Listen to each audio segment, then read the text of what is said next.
하나님 말씀 마태복음 7장입니다.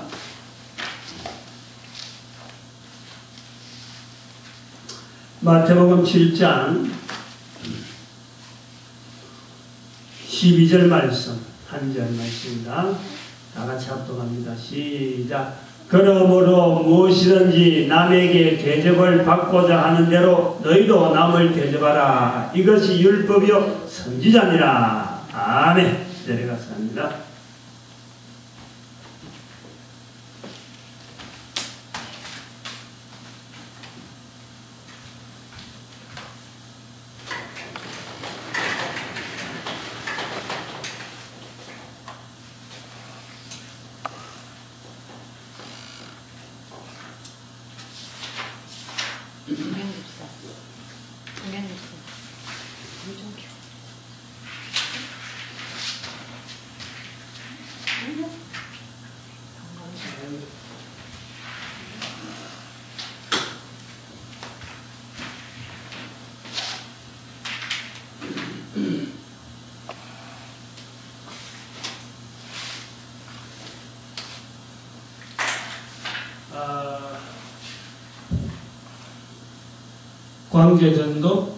광제전도, 편지전도, 12, 사랑과 고통.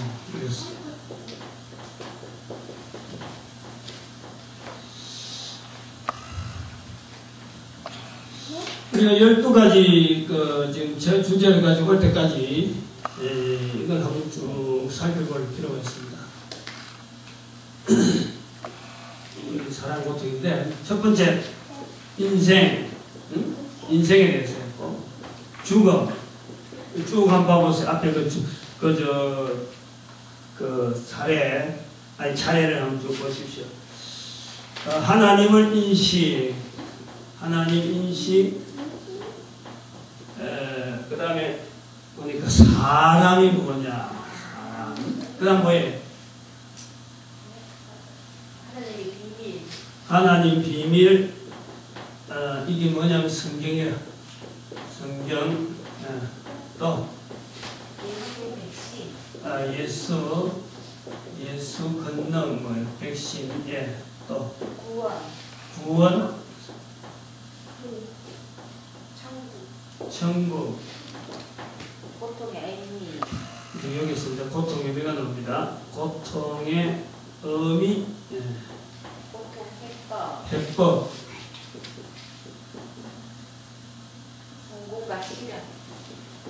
성공과 시련. 이제 그 뒤에 나오는 것이 사랑과 고통. 이제 같은 고통 시리즈. 시련도 일종의 고통을 보고 이렇게 해서 하나의 시리즈로 이렇게 나오는 것이 고통의 시리즈. 이래 나오고 있습니다. 이 성공과 사랑이 어찌 보면 시련을 고통으로 보면은 이걸 고통으로 보면 성공과 고통, 사랑과 고통. 이 고통을 나눠서 볼 때는 성공과 사랑에 대한 어떤 차이. 뭐 지난주하고 이번 차이는 그렇게 나왔죠. 이걸 이제 다른 말로 하면은 성공은 우리가 성공은 눈에 보이는, 저 성공했다. 어떤 객관화되는 거죠, 객관화되는 거고, 이거는 또 어쩌면 형상화, 형태, 보이니까, 객관화되니까. 그러면 사랑은 이게 어쩌면 주관적입니다, 주관적. 표가 안 나요. 형상 같으면 비형상화, 없다고 해서 안 보인다고 해서 없는 건 아니란 말이에요. 마치 공기가 안 보이지만 공기가 있듯이 이 성공과 사랑이라는 것은 두 가지가 이렇게 차이가 좀 있는데, 이걸 두 개를 우리가 같이 그래야 언어적으로 다른 말로 하면 성공은 어떤 성공이든지 성공은 사랑이 뒷받침 되어야 된다. 성공은 어떤 성공이든 간에 그 뒤에는 반드시 사랑이 뒷받침되어야 된다. 이렇게 우리가 두 말을 연결해 볼 수 있다. 지난주하고 이번 주 안에 주제를 지난 주간에 이런 그림을 한번 해봤습니다. 그림을 어떤 그 정상 부분에 이걸 우리 성공이라 하자. 응? 성공이라 하자. 그러면요, 성공 밑에는 우리가 인생의 그림이다. 인생 전체의 노정에서 성공을 어떤 마지막 그 단계 부분에 가는 부분이다. 그래, 그렇게 이거는 인생이라는 것도 객관화되어 있는 거고, 또 한편으로는 성공도 객관화되어 있다. 형상화되어 있다. 라는 것을 우리가 비교를 한다면은, 또 다르게 보면은, 비형상화되는 부분에 사랑이 있는 거예요, 사랑. 비형상화 부분에. 요거는 삶이죠, 삶. 인생의 삶. 응? 삶의 형태들. 인생이라고 하는 인생 행로에서의 성공이 있다 하면은 삶의 정상에는 사랑이 있다. 사랑이. 응? 사랑이 있다. 이 사랑의 언어에 대한 사랑이라고 하는 언어, 성공이라고 하는 거하고 이제 비교를 한번 대별을 해보는 거예요. 대별을. 사랑이라는 말을 인식화 시키라. 보통 사랑 같으면은 뭐 좋아하는 것 정도로 해야 되는데, 여기는 아니라 언어가 단순한 그런 남녀간 정도에서 국한되는 게 아니라 사랑이라고 하는 이 언어를 굉장히 폭넓은 하나의 해석으로 보려는 거죠. 성공은 누구든지 이해를 합니다. 아, 성공 가면은, 성공 그러면 설명을 하려고 해요. 아, 성공, 뭐든지 지난주에 이야기했지만, 성공과 실현할 적에, 뭔가 하려고 할 적에, 어린애가 걷는다. 걷는 것도 성공이다. 그죠? 걷는 것도 성공이다. 요셉이가 글을 쓴다. 글을 쓰는 것도 일종의 성공이다. 근데 본인은 그거 모른다. 이랬어. 응? 본인은 내가 성공했다 말은 하지 않는다. 그래서 이런 성공이라는 단어를 객관화되어져서 이렇게 보듯이 사랑이라는 언어도, 하나의 언어도 우리가 쓰고 있는 언어에서 어느 위치에 있는가, 삶의, 사람의 삶의 여러 가지 다양한 현장 속에서 사랑이라는 그 위치가 단어를 쓴다든지 할 때는 이 사랑이란 말 위에 덮을 말이 없을 정도로 사랑이 모든 말에 또 모든 환경에 모든 어떤 그 관계성 속에 하나의 최고공적인 그런 위치라. 그래서 그림을 한번 그려보는 거예요. 이렇게. 근데 여기서 끝나버리면 뭐 그냥 단어적인 거죠. 단어적인 거. 이 과정이 고통이에요. 이 고통이에요. 다른 말로 하면은 성공도 어떤 것을 성공이라 하더라도 성공이라 할 때는 그 속에는 뭐가 있기 때문에 왜 성공이라 할까? 노래가 아니에요. 고통이 있으니까 성공이라 하지. 네? 고통 없이 그냥 못했는데, 그래서 쉽게 말하면 노력이란 말 하면 그 노력이라는 다른 말이에요. 다른 말로 하면 또 다시 사랑이란 말은, 사랑은 왜 사랑일까? 그 속에 뭐가 있기 때문에? 그렇습니다. 같은 거예요. 응? 다른 말로 하면 고통 없는 성공이 아니다. 다시 하면 고통 없는 사랑도 사랑 아니다. 이렇게 볼 수 있는 거예요. 응? 그래서 이 두 단어의 언어 속에 밑에는 이 바탕이 뭐냐면, 이 바탕이 고통이라고 하는 환경이 바탕. 근데 이 바탕이 고통은 왜 오느냐? 요거는 죄라는 것이 또 밑에 있는 거예요. 죄의 마지막에 또 뭐가 되느냐? 사망. 이런 배경 밑에 사망과 죄와 고통이라고 하는 배경 밑에 인생의 삶이 형성되어 있고, 그래서 인생은 성공을 해서 나아가는 거예요. 그리고 그 성공의 삶의 말 안 하고 있는 그 구석을 들어가보면 삶의 모양을 보면 결국에는 사랑의 힘으로, 사랑의 끈앞풀이 결국에는 그 인생을 하나의 종착역으로 끝까지 나아가게 만드는, 다시 말하면 성공이라고, 인생의 성공이라고 하는 어떤 그 종착이 있다 하면 거기서는 반드시 사랑이라고 하는 것이 바탕이 되어 있다.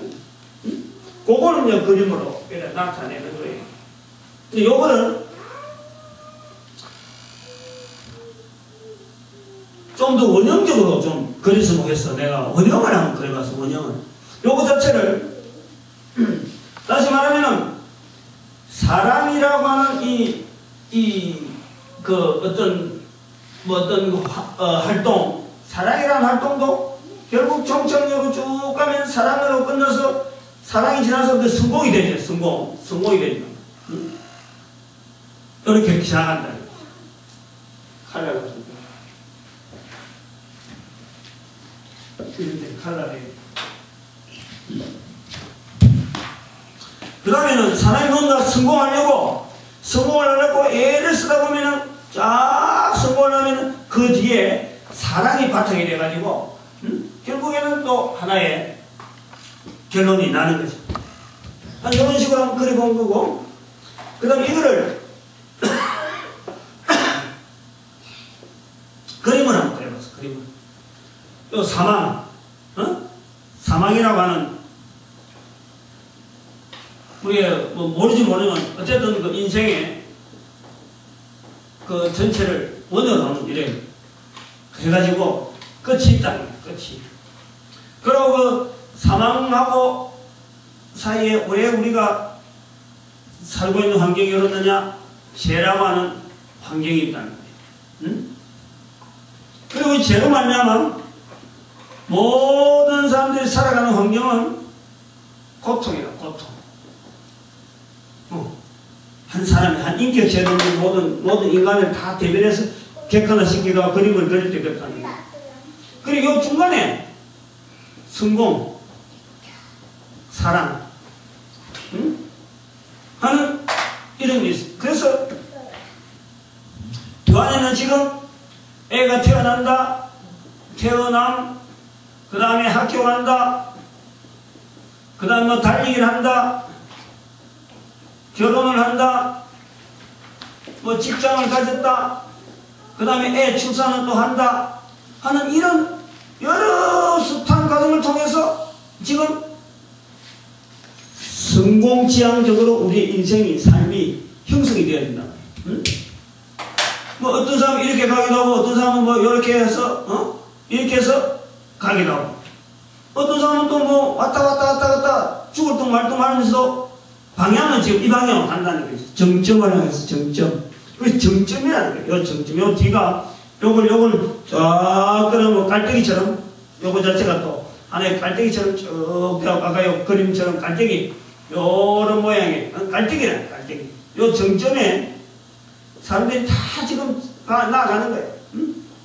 요 정점에 사랑과 성공이 이렇게 그림을, 도식을 그러니까 요 범주에서 벗어날 사람이 없다라는 말을, 인식을 우리는 말이에요, 전도자가 갖고 있어야 이 말이에요. 이런 그림을 그리는 이유는 성공지향적인 인간의 삶, 그 속에는 사랑이라고 하는 그 끈이 있다는 거예요. 그것이 남녀 간의 단순한, 그럼 뭐 한 3, 4년 결혼 전에 어떤 게 뭐 길어지는 그 정도 사랑이 아니에요.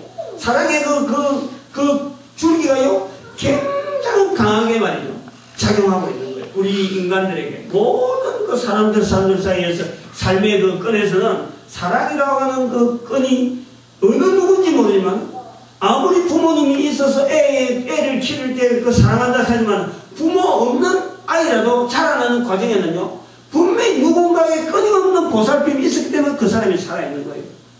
마찬가지 지금 만나는 그 사람이 그 사람이 뭐 우울증이 걸렸다, 지금 뭐 순간만해가 됐다, 엄청난 그런 고통 속에 사는 걸 보고 보기 비참해 보인 듯하더라도 또 다른 면에 한쪽에 보면 그 사람 위해서 끊임없이 기도하는 사람, 그 사람 위해서 끊임없이 나름대로의 아픈 마음을 가지고 있는 사람이 누군가가 있다는 거예요.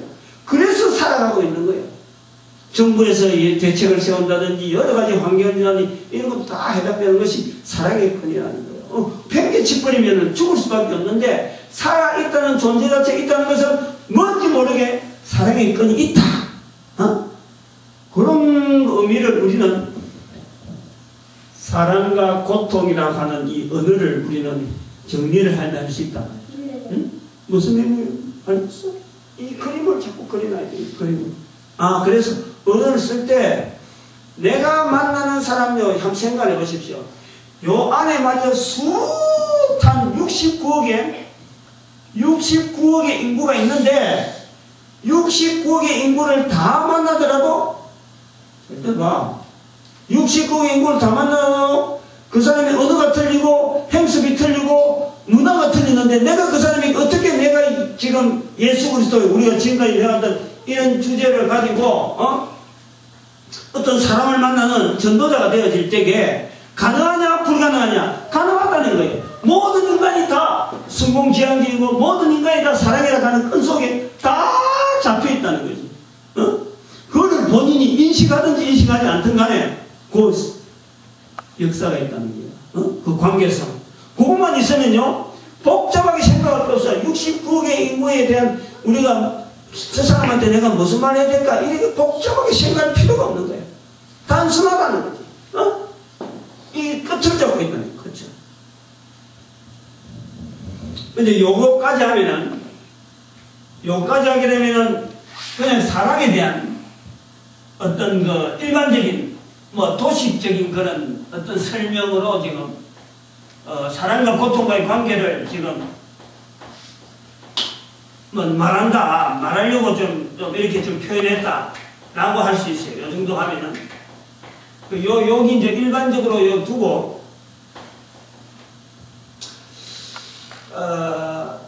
다시 한번 이제 사랑이라고 하는 단어를 한번 좀 접근해봐요.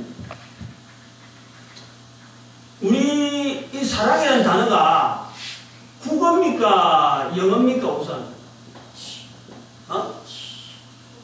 국어지. 뭐 이렇게 생각할 거 없지. 영어지. 아니요 국어지. 영어 같은 뭐 이렇게 러브가 되든지 그 다음에 또 헬라 같은 뭐 아가페가 되든지 뭐 여러 가지 또 있죠. 그렇게 되는데 요걸로 찾아야 돼요. 언어가 형성되어졌는데 우리 이 사랑이라는 언어가 우리나라 언어인 건 틀림없는데 언제쯤 만들어졌을까? 언제쯤? 시기. 다시 다른 말 하면 이 시기를 잘 모른다. 그럼 언제부터 좀 많이 사용했을까? 우리 주변에서 주변에서 이 사랑이란 말을 언제부터 많이 사용했을까? 언제부터일까? 그 말을 알려고 하면요 우리 주변에서 이 사랑이란 말을 언제부터 썼는지 잘 알려고 하면은 비교해 보면 됩니다. 지금 청년 한 20대 됐다. 20대 청년하고 청년 남녀가 있다. 그 다음에 40대가 있다. 그 다음에 60대가 있다. 뭐 80대가 있다. 좋다. 80대가. 100대는 없으니까. 이 네 사람, 네 대가 지금 우리 시대에 80대도 우리 보잖아, 지금. 80대. 현재 나이가 80대라고. 그럼 모아놓고, 네 그룹을 모아놓고 한번 비교해봐. 텔레비전 보면 알아요. 텔레비전 나오는 거 보면 알잖아. 사랑을 표현해보세요. 그럴 때에. 이 사람들이 표현하는 거, 이 사람들이 표현하는 거, 이 사람들이 표현하는 거 같아요, 틀려요? 틀려요. 틀리지?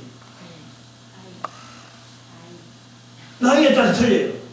그 말은 뭐냐면은 이 사랑이란 말이 우리말인데 사랑에 대해서 표현하는 것이요 지금 아직 우리 말은 우리 말인데 그 말의 뜻이 지금 일반화되지 않았다는 거예요. 응? 무슨 말인지 알아요? 잘 들어야 돼.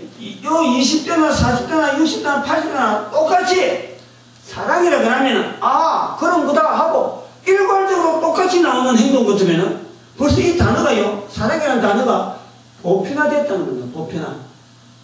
응? 사랑이라는 표현을 한번 해보세요. 그럴 때 20대가 하는 행동이나 40대가 하는 행동이나 60대가 하는 행동이나 80대가 하는 행동이 똑같다. 사랑의 행동을 해보세요. 그러면은 똑같다 그러면은 사랑이라는 단어가요, 우리 국민들이 쓰는 언어인데 불구하고 이게 보편화됐다는 거예요. 보편화. 무슨 말 알아요? 응? 무슨 말 알겠어? 다시 말하면 많이 어려운 가운데 참 나는 비교하면 해보자. 공부해라. 공부해라. 그 공부 열심히 해라. 이런 말을 썼다. 20대가 알아듣는 공부해라 말하는 거, 40대가 알아듣는 거, 60대가 알아듣는 거 같아요, 틀려? 응? 같지. 공부는 뭐냐? 책하고 싸우는 거예요. 너 책상 앞에 이제 공부는 책상 앞에서 책하고 씨름하는 거예요. 응? 이게 표현돼야 안 돼요. 네. 이 말은 뭐냐? 이 공부란 말이 우리 사이에 보편화됐다는 거예요. 근데 사랑이라는 말은 써락하면은 이 사람만 보고 이런 행동 보고 이 사람이 뭐라 봐요? 가만히 있어? 저거 사랑하는 거야, 뭐 괜찮아. 이렇게 보고 그냥 넘어갑니까? 야, 요즘 시대 틀리네. 요즘 시대가 틀리네. 40대가 그러는 거야. 60대 보면 기겁을 하는 거지. 그래 안 그래? 80대 보면은 세상 망조야 이라지. 그래 안 그래요? 그 말은 이 사랑이란 말이 우리 말인데 보편화가 안 됐다는 거야. 100년도 안 됐다는 거야. 다르게 하면은 이 사랑이란 말이요, 잘 들어봐야 돼요. 기독교의 영향입니다. 기독교. 소위 말하면 기독교의 영향. 기독교에서 나온 대로 하나님은 사랑이시다. 하나님은 사랑이시다. 그 다음에 요복음에 나오는 대로 너희가 서로 사랑해라. 이 사랑이란 말이 기독교가 들어오고 난 뒤부터 사회에 확산된 거예요. 확산된 거예요. 그런데 사랑이라는 단어가 우리 한글에 없는 단어냐? 한글에 있는 단어라니까. 있는 단어. 있는 단어를 그대로 사용했는데도 불구하고 우리 사회가 이것을 잘 사용을 안 한 거예요. 잘 사용 못 한 거예요. 사랑이라는 단어는 어려운 단어예요. 너무 그렇게 남녀간에 이렇게 뭐 어떻게 하면 밀착되고 가까워지는 이런 게 정도가 아니에요. 우리 한글 말이지만은 사랑이라는 말은 굉장히 어려운 말이에요. 어려운 말. 응? 기독교가 들어와가지고 100년 조금 넘은 기독교에서 이게 보급이 되면서 교회에서 사랑하니까 텔레비전에서 나옵니다. 텔레비전에서. 응? 그래서 일종의 보편화되는 게 언어가 막 확산되어 가는 거예요. 근데 그것이 우리나라 말인데도 불구하고 우리의 오래된 전례적인 그런 어떤 행습이나 어떤 표현 그게 없기 때문에 이게 세대마다 이게 차이가 있는 거예요. 정립이 안 돼 있어 아직까지. 사랑의 말은 우리나라 말인데도 사랑이 뭔지 어떻게 하는지 정립이 안 돼 있어. 이거 잘 알아야 돼. 응? 잘 알아야 돼. 사랑 그렇게 유행가를 발사하면 논다 치서 그렇게 쉽게 따라가면 안 되는 거예요. 자, 우리나라 말에 사랑이란 말이 다른 말로 하는 건 뭘까? 교회에서 쓰고 있는 사랑이란 말 대신에 더 잘 알려져 있는 말이 뭘까? 사랑보다 덜하는 게. 사실은요, 우리가 왜 사랑이란 말을 못 쓰냐면 이 말 때문에 못 썼어요.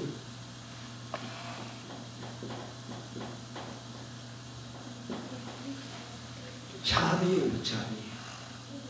응? 이걸요 붙잡고 있는데 이게 어디입니까? 이 말을 제일 많이 쓰는데 어디에? 이게 불교에서 쓰는 거예요. 불교. 절에서 쓰는 거예요. 절에서. 절에서요. 심지 절은요. 이 사랑에 대한 내용을요. 깊이 간파했어요. 간파했어요. 이 사랑이 보편화되지 못한 이유가 한글인데도 불구하고 이 말이 어렵게 된 이유가 불교에서 자비란 말로 딱 붙잡은 거예요. 바로 잡은 거예요. 바로 잡았어요.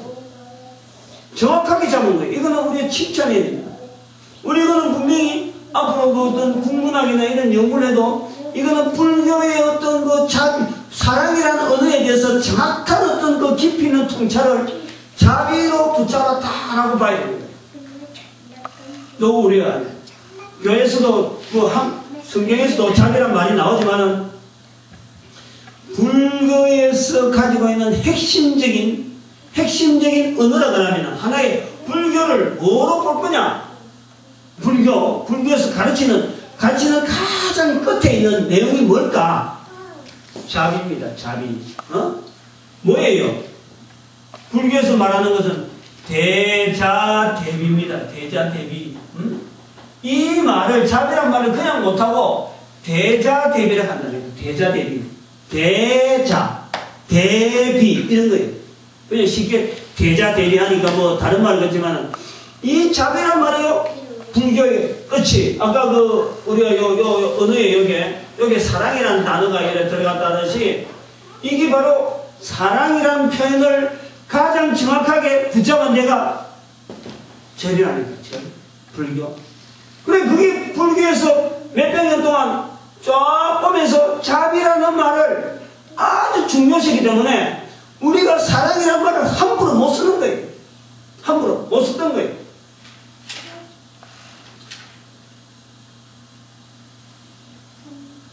여기 내가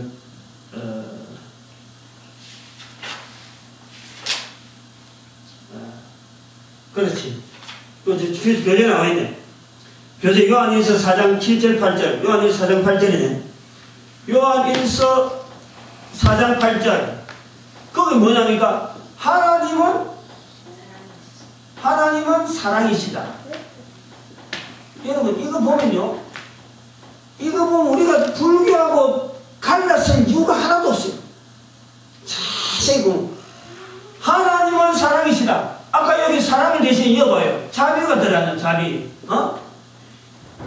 이 불교에서 하나님은 사랑이시다 하는 그 말을 우리는 그냥 사랑이라 해갖고 그냥 함부로 막 넘어가지만은 하나님은 사랑이다 하는 그 자비, 하나님은 자비다. 대자대비. 그래 나온 거예요. 이 대자대비는 여기서 나온 거예요. 그래서 사랑이란 말이 보편 안 됐다니까? 우리말인데도. 하나님에 대한 다른 말이 나니까, 다른 말. 사랑이. 하나님에 대한 다른 말이 자비인데, 그 다른 말이 사랑이라니까. 왜 불교에서는 그걸 딱 잡았다니까? 근데 불교에서는요, 근데 여기에서 차이가 뭐냐니까? 지금부터 아주 중요한 내용이 나오는데, 불교에서 분명히 바로 잡았는데, 바로 잡았어요. 이 사랑에 대한 걸 바로 잡았단 말이에요. 자비. 그래서 그 자비가 그냥 단순한 자비가 아니다. 그것을 인격화하려고, 하나님은 사랑이기 때문에 하나님을 인격화하려고 대자대비라 했단 말이에요. 대자대비. 대자대비하신 부처여. 부처예요. 부처. 이 부처는 석가모니가 아닙니다. 여기 말할 때 부처는 이게 석가가 아니에요. 석가가 부처의 일종이라 보고 이 격상을 짓겠지. 여기 부처는 이게 바로 신이라는 뜻이에요. 신. 대자대비하신 부처님 할 때 그 부처는 신이라는 거예요. 신. 실제로 그 사람들은 이 요한일서 4장 8절 하나님은 사랑이시다 하는 말의 대자대비 부처입니다. 대자대비 부처. 그렇게 보는 거예요. 이해가요? 근데 이제 혼란스러우면 안 되니까 정리를 해서 불교에서 허점이 뭐냐 하면 대자대비 부처라고 부르는 정도의 어떤 칭호까지 주는 건 좋았는데 이 자비를 말이요.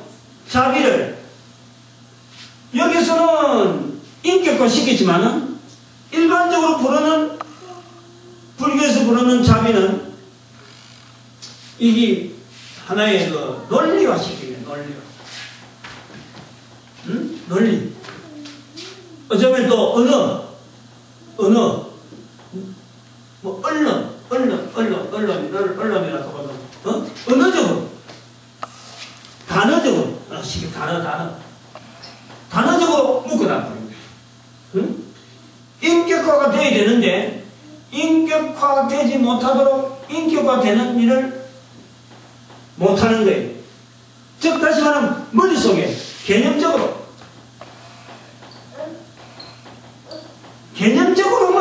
이렇게 받아들이도록 되어 있는 거예요. 자비라는 게 뭐냐? 자비는 베푸는 것이다. 자비는 어려운 사람들을 도우는 것이다. 자비는 다른 사람이 고행에 동참하는 거다.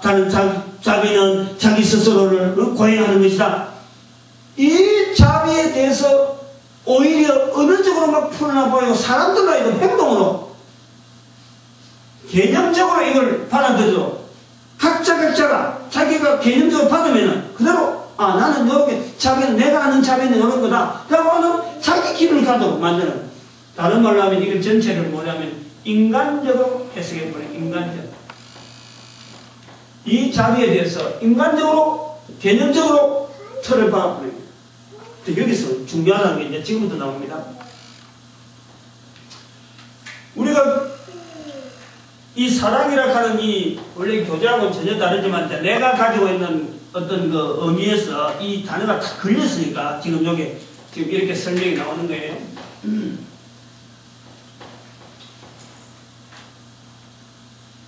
우리가 교회가 다르다. 다시 말하면 우리는 자꾸 기독교, 불교, 기독교, 불교 하는 이 종교 속에 우리를 잡아였고 기독교 속으로 우리가 좁아진 기독교 속으로 들어가라 하는데 실제로 그래가 안 됩니다.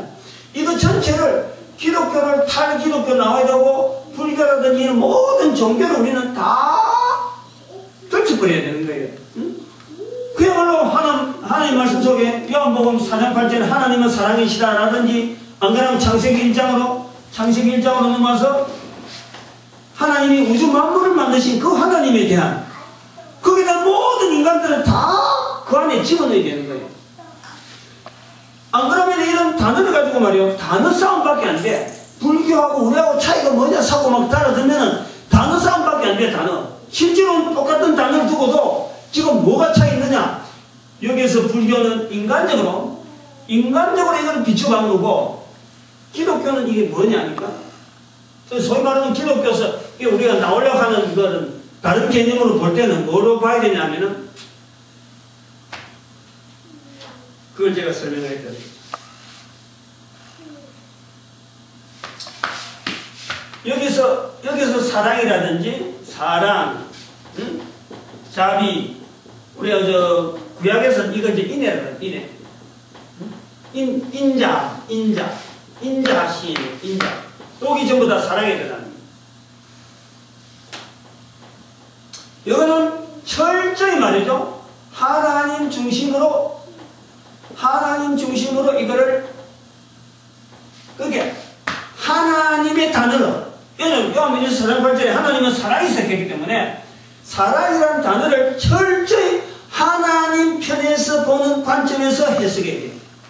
좀 어려운 건데, 그거 인간이 받아들일 만한 단어로 받아들여야 돼요.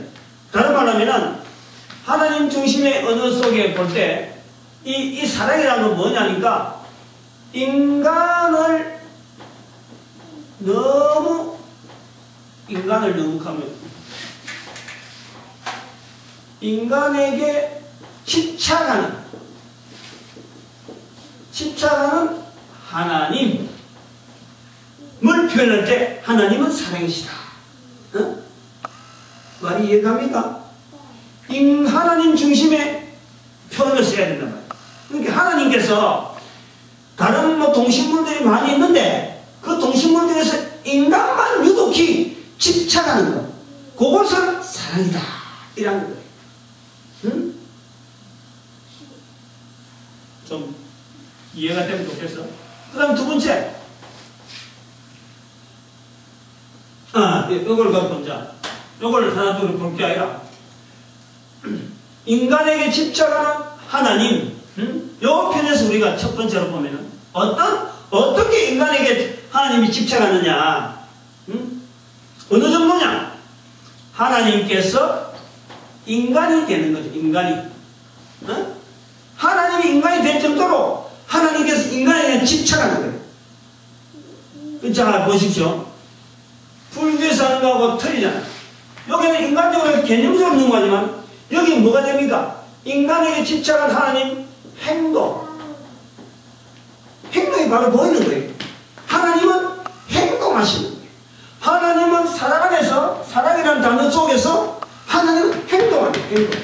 그 행동하는 것을 교회에서 가르치는 거예요. 하나님은 이런 부위다. 그러니까 절하고 불교하고 이런 데서 똑같이 자비란 말을 딱 가지고 나오더라도 절에서는 개념적으로 자꾸 뭐 추론적으로 뭐 추상적으로 막 나온다 하면은 교회는 철저히 달라지는 것은 행동적으로, 체험적으로, 그리고 분명한 역사적인, 실존적으로 이런 속에서 나오는 거죠. 교회가 좀 달라지는 거예요. 그래서 사랑이라고 하는 표현이 나오더라도 자비란 말도 되죠. 자비. 하나님은 하나님 중심으로 할 때에 인간에게 너무 집착한 하나님, 너무는 좀 뺍니다. 인간에게 집착한 하나님인데 그것을 행동적으로 보이는 하나님은 하나님께서 인간이 되시고, 그러면은 인간이 당하는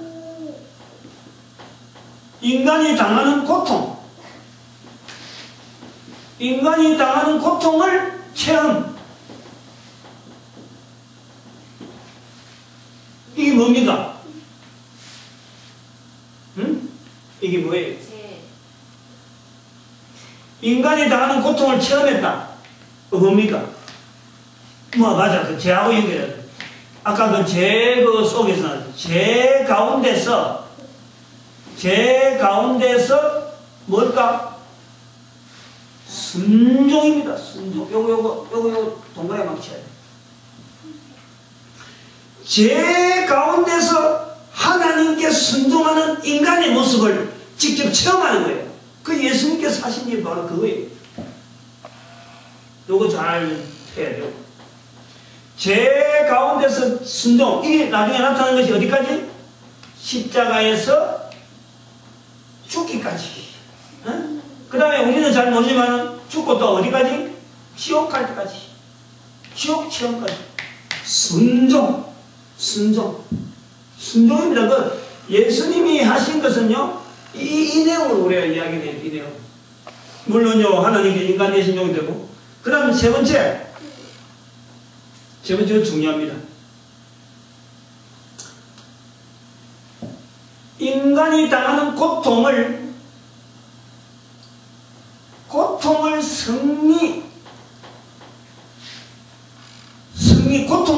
승리하는 이 순종하는 힘을 인간에게 부여.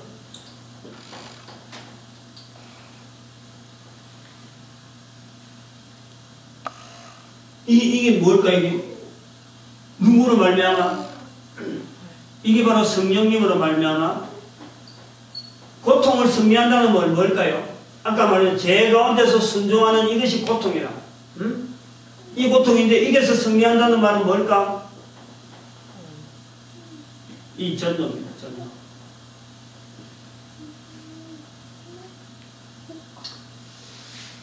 그래서요, 지금 이 교재는 이런까지 생각도 못하고 이 단어가 탁 나왔는데요. 하나님은 사랑이시다 할 때 이 사랑을요, 우리는 너무 교회에서 말이요, 문자적으로 해석을 한다. 이게 절대 잘못이에요.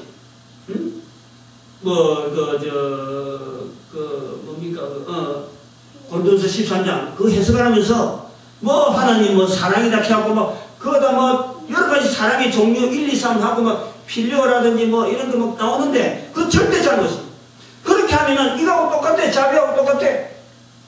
불교에서 말하는 자비하고 똑같아. 철저하게 요한일서 4장 8절에서 하나님은 사랑에서 그냥 그 단어를 붙잡고 하나님 중심적으로 이 단어를 풀게 되면서 하나님께서 인간을 너무너무 애착하고 있다는 거예요. 너무너무 안 놓는다까지 소위 정치 말하면 나아라 하는 데가 누구냐? 사탄이 막 나가세요. 제발 좀 인간은 왜 그렇게 붙잡습니까? 죄는 이미 죄지어서 이미 떠났는데 왜 그렇게 붙잡느냐고 사탄이 그렇게 쫄라도 하나님께 안 놔준단 말이에요. 안 놔준다. 인간에게 집착을 하는 거예요. 이걸 어떻게 하든지 그 집착, 그게 사랑이라. 그게 안 놔는 거예요. 그 대자대비가 바로 그런 뜻을 품고 있는 거예요. 이 대자대비란 말이 나올 때는요, 사실은 성경을 정통한 사람 표현입니다. 우리가 이거 놓치고 있는 거예요. 불교의 좋은 표현들 사실은 굉장히 많아요. 우리가 뭐 한자 실력이 좁아가지고 이 글들을 못 읽어서 그렇지, 진짜 불교 경전 읽으면은 그 사람들은 뭔지도 모르고 읽지만 우리가 읽으면요, 읽을 수만 있으면 그 속에 있는 성경에서 미처 설명을 다 못한 그런 내용이요, 굉장히 많이 나옵니다. 이 대자대비 하나 보십시오. 이거 어마어마한 단어예요, 이거. 그런데 이 단어를 나중에 후대 사람들이 어디로 흘러가 버렸느냐? 전부 다 자기 위주로 전부 다 써버렸거든요. 철저하게 하나님 중심으로 인간에게 집착하는 그 하나님, 그 표현이 바로 사랑이다. 그 인간에 대한 집착하는 것을 다시 인간에게 부여받아서 나타나는 것이 뭐냐? 그게 전도라는 거예요, 전도. 그래서 전도가 사랑이란 이 힘이라니까, 사랑. 전도에서 사랑 빼버리고 성경에서 나오는 전도, 자비, 사랑, 자비, 인의 사관이 전체가 다 하나님 편에서 볼 때는요, 인간에게 요구하는 것은 나를 알리라, 나를 나타내라. 내가 어떤 자냐? 하나님이 인간에게 너무 집착한다. 사탄이 나락하고 있는 이 인간을 결코 낳지 않는 그 하나님의 집착, 그게 사랑인데 그걸 좀 알려라, 좀 알려달라, 좀 제발 좀 알려달라. 예수님께서 이런 인간의 모습으로 직접 오시고 십자가 죽까지 지옥의 고통까지 받으면서 하나님의 사랑을 나타내려고 그랬는데, 그 사랑을 전하는 다음 세대가 누구냐? 이 세 번째 세대가 바로 우리 인간이라, 인간. 그게 먼저 아는 자가 이게 어마어마한 거예요. 어마어마한 거예요. 이걸 알면은 어떻게 교회에서 전도를 안 한다 소리 할 수 있겠어요? 절에 앉아서도요, 대자대비하신 이 대자대비에 대한 힘이 말이죠, 하나님 중심적으로만 해석해버리면 절이 바로 교회가 된다니까요. 어마어마한 역사가 일어나는 거예요. 그래서 할 일이 많은 거예요. 그래서 우리는 이 기독교, 불교, 뭐 힌두교 이렇게 막 섞어갖고 하는 이거 전체가 다 탈종교가 돼요. 탈종교. 탈종교적인 이 사랑의 힘을 우리는 전하는 거예요. 전하는 거예요. 그거 전해야 되는 거예요. 요런 거를 이제 제 한 사람만 알겠어요? 제 한 사람만 이런 은혜를 끼치지 않았을게라. 하나님께서 숨겨둔, 소위 말하면 바알에게 무릎 꿇지 않는 7천이 있을게라. 나는 그걸 이제 기대하고 있는 거예요. 또 어디선가 누군가 이렇게 예절하게 하는 사람이 있으면 그런 사람들이 이렇게 모아서 이제는 일 나는 거죠. 지금 혼자서 내 혼자 할 수 있는 범위까지만 하고 있다가 나는데, 그래서 사랑이란 단어는요, 우리는 그렇게 소홀할 단어가 아니고, 우리 시대 아까 내가 이야기했잖아요. 20대, 40대, 60대, 80대로 한 20살 정도로 해서 간격만 둬도 우리는 너무 차별하는 이 단어인데 왜 못 썼느냐? 불교라고 하는 이 찾고 있었다. 그 단어에 대한 힘을 찾고 있었다. 그래서 불교의 힘이 얼마나 셌습니까? 기독교 들어오기 전까지 써도 못할 거 아니야. 그러니까 이 사랑이라는 단어가 알려지지 않았지. 그러나 그 가지고 있는 힘은 이미 불교가 간파하고 있어요. 사랑이라는 게 함부로 쓰면 안 된다. 그런 거예요. 그리고 또 불교가 잘못하는 것 중에 하나가 이 죄를 말이죠. 죄에 대한 답이 없는 거예요. 그래서 대자대비하면은, 대자대비 속에는 죄를 무조건 용서하는 걸 되는 거예요. 대자대비. 그 어마어마한 자비하신 하나님께서 신이 이 인간의 죄를 용서하지 않겠느냐, 이렇게 돼버립니다. 그게 잘못이다. 이 죄는 그냥 단순히 덮어두고 그래 용서해줄게 그냥 이렇게 넘어가는 게 아니에요. 하나님만 일방적으로 용서해줄게 해야 되는 게 아니라 용서받아야 할 대상이 내가 용서받았구나 하는 반응이 있어요. 그 죄는 그런 거예요. 거기에 대한 개념이 없다 보니까 아까도 말했지만 인간적으로 개념적으로 하다 보니까 실질적으로 행동할 수 있는 반응할 수 있는 이런 부분이 약해지는 거예요. 그래서 이 부분이 약해졌죠. 실제로는 불교 경전 속에는요 우리가 설교 듣지 못한 내용보다 훨씬 좋은 단어만 갖고 이야기한다면 우리는 따라가지 못해요. 그 사람들이 단어 쓰는 거 봐요. 무량으로 쓰자. 무량로 하여튼 우리가 잘 쓰도 못하는데 그러면은 이 겹이 몇 겹이 될지 모르는 저래 산도 저래 있는데 저런 게 계곡이란 말이에요. 계곡. 거의 무량이라, 무량. 이렇게 끝도 안 보이는 저 깊은 계곡 속에 있는, 내 모습이라. 그렇게 쓴다니까. 그 단어 쓰는 건요, 대단해요, 대단해요. 이봐, 대자, 대비 탁 넣어가지고 자비가 어마어마 크다는 거예요. 그 어마어마한 자비 속에 인간의 재정도는 그냥 묻혀지지, 요래버리니까 이게 문제가 돼버리는 거예요. 힘이 없으니까. 실제로는 이 죄 때문에 죄 가운데 순종하는 예수 그리스도의 그 걸음 자체가 오늘 우리에게 어떻게 적용되어져서 우리가 힘이 있어지느냐. 그래서 결국 상대가 누구냐. 우리의 상대는 결국은 악한 사탄이다. 사탄을 대항해야 되는 거예요. 그 어떤 대항해야 될 실체와 우리가 근본적으로 해결해야 될 문제를 그거를 예사롭게 넘어가 버리지. 안 그러면은 표현적으로 말로 하는 거는요. 기독교 말 잘한다고요? 천만에. 기독교 말 잘하는 건 손 껍데기만 말하는 거예요. 진짜 중요한 언어, 이 표현하는 건요. 불교의 경전이 어마어마한 그 힘을 갖고 있는 거예요. 한자 뜻 글자 가지고 몇 글자 딱딱딱 해갖고 짧은 글로 가지고 힘있게 하는 거는 불교 언어가 훨씬 나아요. 그걸 말해야 돼요. 알고 우리가 달라드려야지 무조건 대학교나 박치기 알아 했다가 상대방이 도끼를 들고 있는지 안 그러면 계란을 들고 있는지 모르고 무조건 박치기 하고 머리 갖다 댈 수 없잖아요. 응? 간단한데 이런 차이. 또 그러고 내가 또 불교에 대해서 너무 깊이 못 들어간 이유도 불교 경전을 내가 읽을 수가 없어. 전부 한자인데. 근데 돌아다니는 말, 언어 가지고 그 속에 기독교적인 용어가 어마어마하기 때문에 내가 그걸 하나하나 이렇게 이렇게 추리본 거지. 오늘 여기까지 하겠습니다.